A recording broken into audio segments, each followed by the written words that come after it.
Hi. Kena Bridge of Spirits made a hell of a first impression at the PS5 reveal showcase last year, and every trailer since then has reaffirmed that Ember Lab's first game looks to offer a beautiful world with moving, evocative art and imagery. That's no surprise given the studio's animation pedigree, but after nearly an hour and a half playing an early section of Kena, I'm just as intrigued by its fascinating melting pot of gameplay ideas.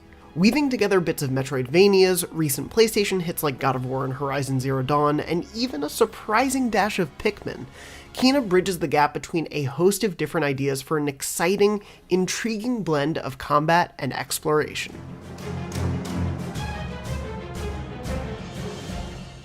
At the core of Kena's combat systems is a Souls-light set of abilities, a light attack, a heavy attack, and the chance to parry using Kena's pulse ability when it's timed just right. It's easy to become surrounded if you're not careful, so it's important to always keep an eye on the wider battlefield, but playing at standard difficulty, things felt balanced enough to be engaging but not frustrating.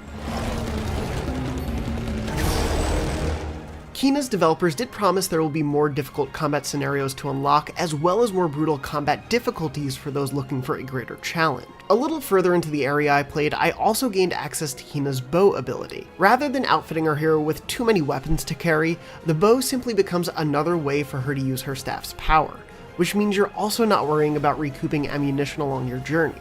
Instead, the bow has a number of shots that automatically recharge over a short bit of time. I definitely appreciated the extra layer to both fights and exploration with the bow's addition, and I'm glad to see it comes relatively early in Kena's journey.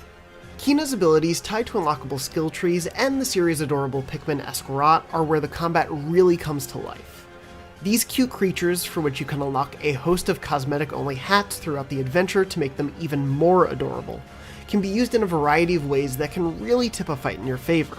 Tied to a meter akin to Ghost of Tsushima's resolve circles, you can build up energy, known as courage, with successful kills and from the environment to allow you to use these special abilities. One of the first unlockable ones is the ability to use the rot to temporarily freeze an enemy in place. The skill is not only vital to thin out the herd and allow you to focus your attacks on particular enemies, but Ember Lab has smartly made it a vital combat asset during some battles.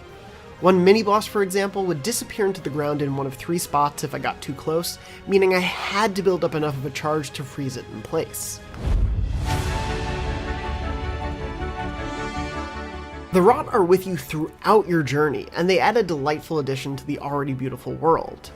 They're not always just running behind Kena as an amorphous blob of cuteness. As you run, climb, and leap through many exploratory sequences that call to mind Horizon and Ghost's platforming, you'll notice the rot in a variety of context-sensitive spots supporting you as you go.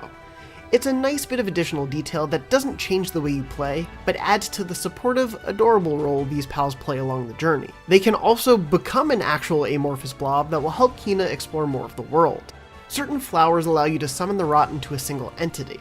It can be a little unwieldy to control at first in tight spaces, as you actually move both Kena and the rot independently with each of the 2 analog sticks. But once you get the hang of it, it's relatively easy, at least in this early section, to guide them along the right path, destroying the mysterious evil that's overtaken and popped up in various corners of the world. And exploring every nook and cranny of this beautiful world is a reward in and of itself to take in the sights, but thankfully Ember Lab has also littered the land with environmental puzzles and rewards to match.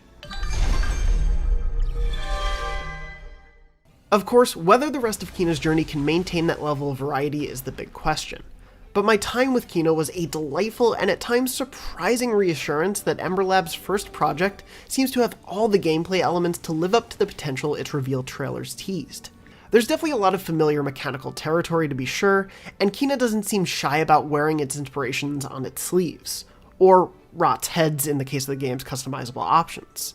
But Ember Lab's smart blending of these elements, particularly in the surprising ways the rot add complexity and nuance to the adventure, have me intrigued to see how the rest of Kena's spirited adventure forges its own path. For more on Kena Bridge of Spirits, be sure to check out the latest trailer for the game, and stay tuned to Podcast Beyond, our weekly PlayStation show, for more impressions of it and many other PlayStation games on the way.